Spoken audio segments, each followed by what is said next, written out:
वो व्यापार है, अगर वेंटिलेटर पर बैठे हो, डॉक्टर ने कह दिया 1 घंटा जीने वाला है, उस 1 घंटे में भी उस आदमी की ज्वाइनिंग करा लेना, काम स्टार्ट हो जाएगा। सिर्फ उसको मरते मरते फॉर्म नहीं करना है, काम स्टार्ट, KYC ओके।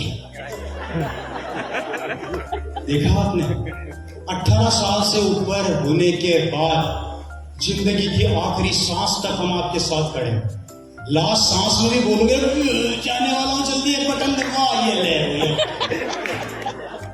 जबकि दुनिया के किसी भी फील्ड में चले जाना, किसी भी नौकरी में चले जाना, एक उम्र के बाद आदमी को कचरे की तरह उठा के बाहर फेंक दिया जाता है। चाहे प्राइवेट जॉब ले लो, चाहे गवर्नमेंट जॉब ले लो, और चाहे व्यापार ले लो। व्यापार के अंदर भी घुटने चल रहे हैं, तब तक घर में इज्जत है। जिस दिन ये चलना बंद हो गए, बिजनेस में भी कोई नहीं पूछेगा। बेटा बोलेगा बापू अब घर में ही रहो। लेकिन RCM क्या बोलेगा कि जब तक जिंदा हूं अकाउंट में। अब इसके दूसरे फायदे बताता हूं। जो बहू पहले ये बोलती थी चाय के लिए कोने में बैठे रहो, अब वो बहू पता है क्या बोलेगी? अजी डैडी जी, पति को तो बाद में चाय पिलाऊंगी, पहले आपको पिला दो, क्योंकि बैलेंस तो उधर ही आ रहा है ना। पूरी बुढ़ापे का जुगाड़ करके जाओगे, एंड मूवमेंट तक गिरने तो बेटा बेइज्जती करेगा ना बेटी बेइज्जती करेगी। हमारी पूरी जिंदगी हमारी इज्जत करेगी, हमारी रेस्पेक्ट करेगी, और जाने के बाद वो पैसा आप अपने बेटों को लेकर जाओगे कि बेटा मैं तो चला, अब तुझे संभालना है, तूने बहुत मेरी सेवा करी। सेवा वो हमारी नहीं कर रहा, सेवा वो किसकी कर रहा है? समझदार हो, शराई काफी है। आप, मैं जानता हूं यहाँ पर ऐसे लोग नहीं है, बाहर घूम रहे हैं, आप तो समझदार हो। बात समझ में आई? तो लाख गुना बेहतर है सरकारी नौकरी से। ये बात मेरे फादर को समझ में आ गई। मेरे फादर ने बोला कि सरकारी नौकरी से तो मैं बड़ा नहीं बन सकता, अब मुझे क्या करना है जिससे मैं बड़ा बन जाऊं। बोल तो नहीं हो रहा आप लोग? उनको एक बात समझ में आ गई थी, और वो हमेशा जब घर पे आया करते थे तो मेरी मदर से कहा करते थे मजा नहीं आ रहा, इससे बड़ा करना है। तो मेरी मदर एक बात बोला करती थी, पागल वागल हो गए, 25,000 की नौकरी है, सरकारी गाड़ी है, सब कुछ है, इससे बड़ा क्या होता है? बोला इससे भी बड़ा। मैं एक्चुअली फेसबुक पे एक रील देख रहा था, मैं फेसबुक पर एक्टिव रहता हूँ, उसमें एक कोई फिल्म का ट्रेलर मैंने देखा था, तो बड़ा अच्छा लगा मेरे को। तो मुझे मेरे पिताजी की याद आ गई। वो क्या है? पुष्पा ऐसे करके झुकेगा नहीं साला, झुकेगा नहीं साला। तो ये पिताजी के साथ प्रॉब्लम था, झुकेगा नहीं। क्योंकि देखिए जो संघर्ष करता आता है उसको मजा आता है। उनकी एक बात बहुत अच्छी लगती थी जो मेरे दिल पर छा गई, मैं आप लोगों को बताने जा रहा हूं। मेरे फादर, डायरी में नोट करना, बहुत अच्छी लाइन है। मेरे फादर एक बात बोला करते थे, अगर जिंदगी में OP शर्मा कचौरी बेच के 25,000 रुपया कमा सकता है महीने का, तो ये OP शर्मा 25 लाख भी कमा सकता है। कितनी पावरफुल लाइन है, इसको समझो तो इसके अंदर बहुत डेप्थ है, बहुत सारांश है। आप महीने का 50,000 कमा रहे हैं, कभी 5 लाख की प्लानिंग करी? आप महीने का 2 लाख कमा रहे हैं, कभी 20 लाख की प्लानिंग करी? आप महीने का 1 लाख कमा रहे हैं, कभी 10 लाख की प्लानिंग करी? आप महीने का 10 लाख कमा रहे हैं, कभी 1 करोड़ की प्लानिंग करी? आप महीने का 1 करोड़ कमा रहे हैं, कभी 100 करोड़ की प्लानिंग करी? नहीं करी, क्योंकि हमारी सोच हमें रोक देती है।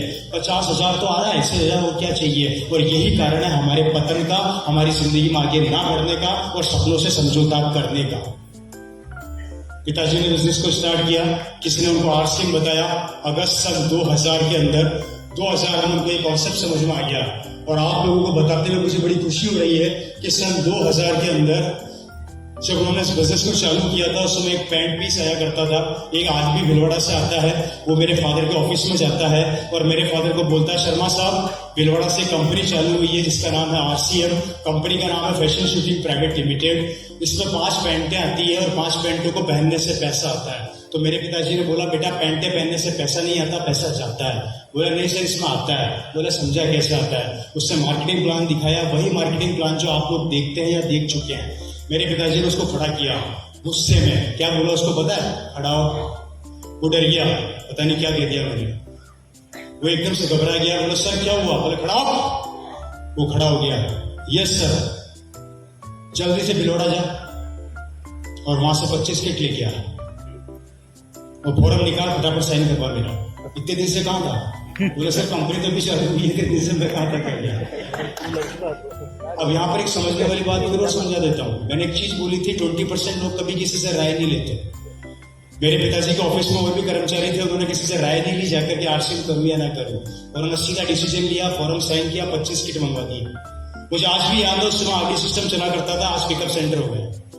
अगर कोई पुराने शख्स यहाँ बैठे हों, कोई पुराने मित्र मेरे यहाँ बैठे हों तो जानते होंगे, सन 2001, 2002, 2003, 4, 5 की उस समय आगे सिस्टम चला करता था। 25 किट आया करती थी। 25,000 रुपया कंपनी में जमा हुआ करते थे। 25 किट घर में आते थे, 5 पेंटों के, एक ब्लू रंग के गत्ते के अंदर वो किट आया करते थे, उसमें एक ब्लू रंग की किताब डाला करते थे। मैं राइट कह रहा हूँ, कोई जानता हो तो मुझे पता नहीं है, सही कह रहा हूँ सर मैं? मेरी बहनें और मेरा परिवार, मतलब मेरी दोनों बहनें, मेरी मदर जमीन पर बैठ के वो 5 पेंटे पैक किया करते थे। आराम से बैठ जाते थे, हम लोग ऐसे सामने किट रख लेते थे, वो 5 पेंट को गड्ढा बनाते थे, उसको बैग में डालते थे, ऊपर टेप लगाते थे, किताब डाल के, और किट सर पर खड़ा कर देते थे। वो 5 पेंटों का किट मेरे पिताजी लेके फिर कॉलोनी में निकलते थे, और जानते हैं पूरी कॉलोनी में सबको आरसीएम बताया। सबसे अच्छी बात पता है क्या हुई? किसी ने ज्वाइन नहीं किया।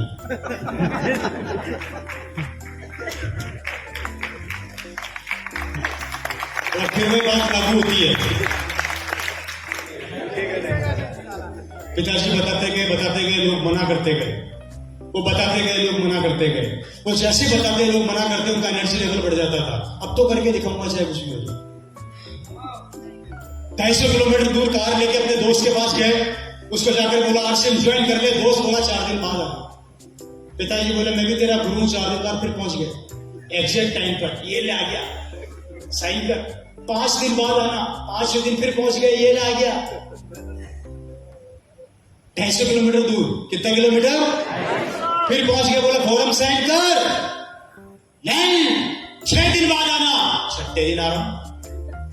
पहुंच गए, फॉर्म साइन कर। जबरदस्ती फॉर्म साइन कराया। अब उसको बोला तेरी दुकान का शटर नीचे गिरा। वो बोला ये क्या कर रहा है? बोला समय दुकान चलाने का, तो शटर गिरा रहा। बोला गिरा, जल्दी से 4 आदमी मिला। पिताजी 4 आदमी से मिले, 4 ने ज्वाइन कर लिया।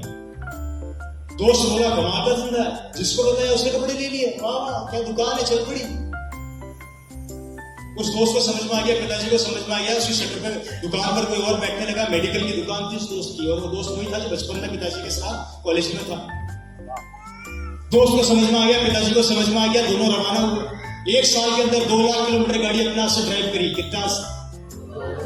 गाड़ी का नंबर था मारुति 800 RJ 14 5C 1805। नोट कर लेना, आरटीओ को पता कर लेना। गाड़ी का नंबर क्या था? RJ 14 5C 1800। गाड़ी ले ली, खरीद ली। 1 साल में 2 लाख किलोमीटर गाड़ी तोड़ दी, चला के। और वही दोस्त जिसने 3 बार बुला के वापस भेजा था, वो आज इस बिजनेस में एक लेवल पर है। जानना चाहते हो दोस्त कौन है? जानना चाहते हो? उस दोस्त का नाम है मिस्टर विजेंद्र सिंह राठौड़, जो इस बिजनेस के डायरेक्टर है।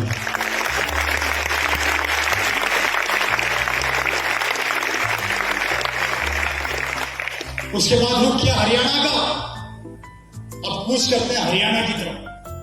फिर हरियाणा के अंदर टारगेट सेट किया, वहां पे लोगों से मिलते गए, लोग मना करते गए, मिलते गए, मना करते गए। फिर वहां पर एक टाइगर मिले, मिस्टर सुरेंद्र बस जी। 10 साल को ज्वाइन कराया, वहां से फिर टीम बनाना स्टार्ट करी। सोए नहीं, रुके नहीं। नींद क्या होती है उनको पता नहीं। पहले 2 महीने बाद घर पर आए, दाढ़ी बड़ी हुई। मैंने कहा ये कौन आदमी है, क्या करो?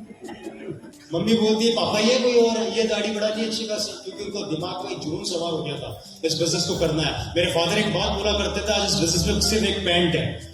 उन्होंने डायरी में लिख दिया था कि आने वाले 10-15 साल के अंदर इसमें ऑनलाइन ज्वाइनिंग होगी। 15 साल बाद इसमें पूरे हिंदुस्तान में दुकानें होंगी, इसमें प्रोडक्ट्स की लाइन लगेगी। और ये सारी बातें उनके हाथ की सन 2001 में डायरी में लिखी हुई है, और वो डायरी आज भी मेरे पास पड़ी है, मैं आपको दिखा सकता हूँ। उन्होंने भविष्य पहले ही बता दिया था क्या होने वाला है, और सब राइट डाउन उनके हाथों से डायरी के अंदर। इतना विजन क्लियर हो गया था उनका।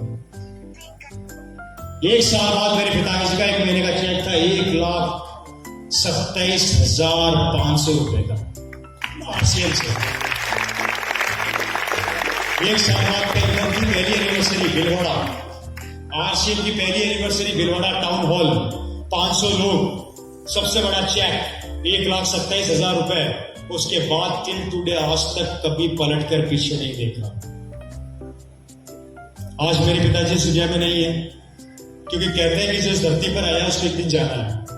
23 फरवरी 2013 को मेरे पिताजी का देहांत हो गया। वो इस दुनिया से जा चुके थे। फिर ये बिजनेस मेरे पास आया।